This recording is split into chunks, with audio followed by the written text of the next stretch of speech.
రైతు బంధు అడిగితే ఒక మంత్రి ఏమో చెప్పుతోని కొట్టున్నట్టు. చెప్పుతోని కొడతారా? నేను ఇదివరకే చెప్పిన రైతులకు కూడా చెప్పులు ఉంటాయి, బందోబస్తు ఉంటాయి. తిక్క ఉట్టుకొచ్చినాడు వాళ్ళు మరైతే మీ గతి ఏమవుతుందో ఆలోచించుకోండి అని చెప్పిన నేను. సిరిసిల్లలో కార్మికులు చచ్చిపోయే పరిస్థితి ఉందా? ఆత్మహత్యలు మళ్ళీ మొదలయ్యేటట్టునేని అడిగితే ఇంకో కాంగ్రెస్ వాడు అంటాడు, ఏం పోయింది వాళ్ళ నిరోధులు అమ్ముకొని బతుకమన్నది, పాపడాలు అమ్ముకొని బతుకమన్నది అంటాడు. నిరోధులు అమ్ముకొని బతకన్నారా? కుక్కల కొడుకులారా? మీరు మనుషులా?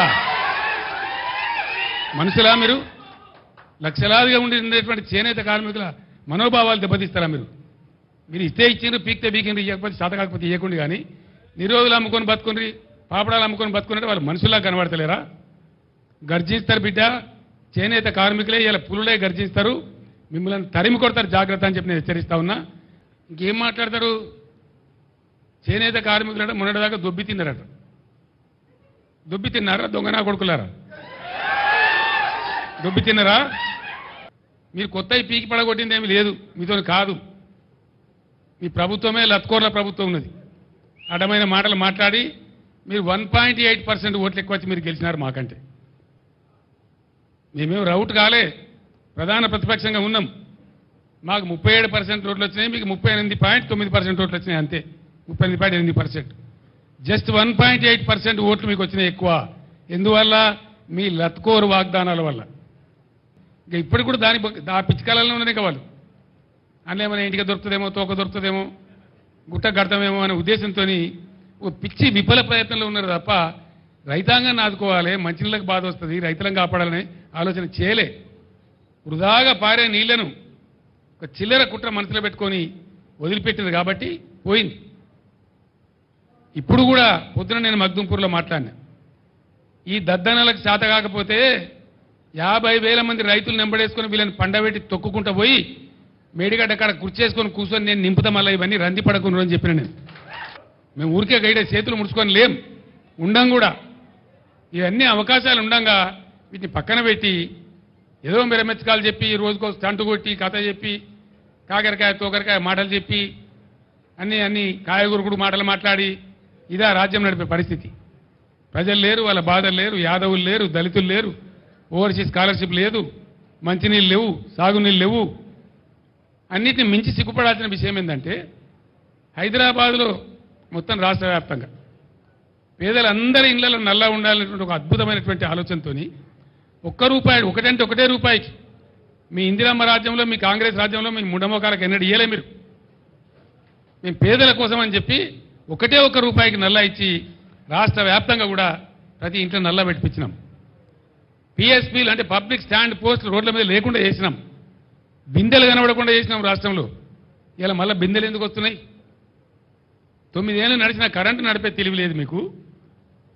6 ఏళ్ళు బ్రహ్మాండంగా నడిచినటువంటి మిషన్ భగీరథ నడిపే తెలివి లేదు మీకు.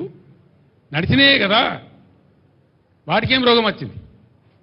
ఎందుకు నడపలే? అంటే మీ అసమర్థతనే కదా, మీ చవటతనమే కదా. Otherwise what? జవాబు చెప్పాలి మీరు ప్రజలకు. ఇప్పుడు 6 ఏళ్ళు బ్రహ్మాండంగా నడిచిన భగీరథ ఇలా ఎందుకు ఆగుతున్నది? నేను డిమాండ్ చేస్తా ఉన్నా, చీము నెత్తురుంటే ఏమైనా పౌరుషం ఉంటే రెఫరెండం అని మీరు అన్నారు. హైదరాబాద్ ప్రజలు మీకు కర్రుగాల్చి వాత పెట్టక ముందే మేల్కోండి ప్రభుత్వ పెద్దలారా, ట్యాంకర్లు ఫ్రీగా సప్లై చేయండి. అదేం లక్షల కోట్లు, వేల కోట్లు కాదు, అంతగలితో 400-500 కోట్లు అవుతుంది కావచ్చు. మీకు ప్రజల మీద ప్రేమ ఉంటే you supply free tankers in Hyderabad, otherwise you will be guilty. నిన్ను దోషులుగా పరిగణిస్తారు హైదరాబాద్ ప్రజలు, పరిగణించాలి కూడా. తెలంగాణ రాష్ట్రంలో ఇరిగేషన్ శాఖ అని, ఇరిగేషన్ ప్రాజెక్టులని సర్వనాశనం చేసింది కల్వకుంట్ల చంద్రశేఖరరావు. అతను నిన్న మాట్లాడిన భాష, మమ్మల్ని ఏమేమి మాట్లాడినాడు?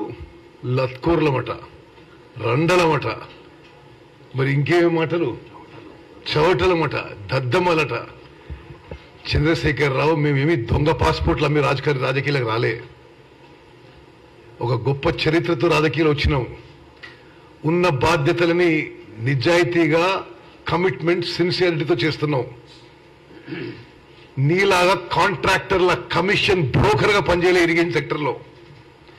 సిగ్గుశరం ఉండాలి నువ్వు మాట్లాడిన మాటలకి.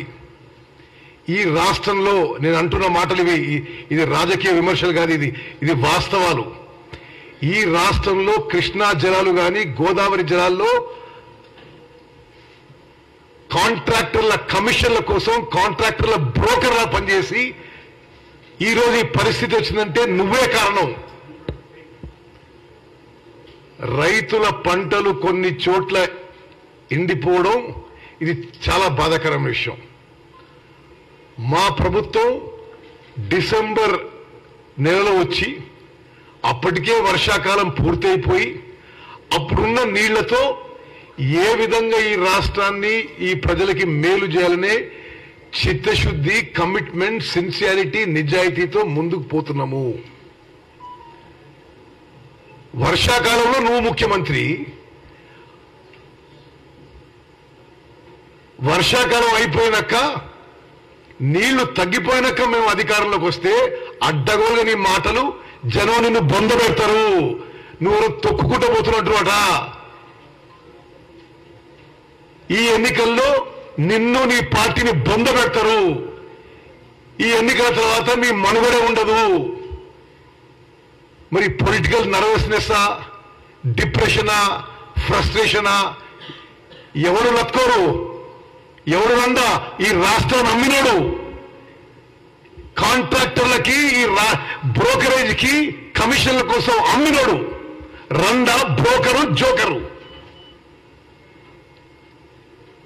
కృష్ణా జలాల్లోనేమో వైఎస్ జగన్మోహన్ రెడ్డికి అమ్ముడు పోయి వైఎస్ జగన్మోహన్ రెడ్డితో కుట్రపన్ని కృష్ణా నదీ జలాలు అక్రమంగా ఆంధ్రాకి తరలిసిపోతుంటే దాంట్లో భాగస్వామ్యం నువ్వు.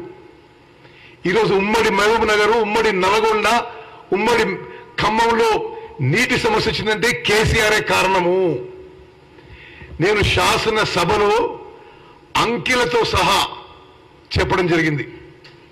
ఉమ్మడి ఆంధ్రప్రదేశ్ కంటే, ఇది మీడియా మిత్రులారా మీరు దయచేసి గమనించాలి, నేను మళ్ళా మీకు ఫిగర్స్ కూడా రిలీజ్ చేస్తా. ఉమ్మడి ఆంధ్రప్రదేశ్ కంటే ప్రత్యేక తెలంగాణ రాష్ట్రంలో కేసీఆర్ చీఫ్ మినిస్టర్, ఇరిగేషన్ మంత్రి ఉండగా ఎక్కువ కృష్ణానదీ జలాలు ఆంధ్రాకి అక్రమంగా తరలించకపోయినరు.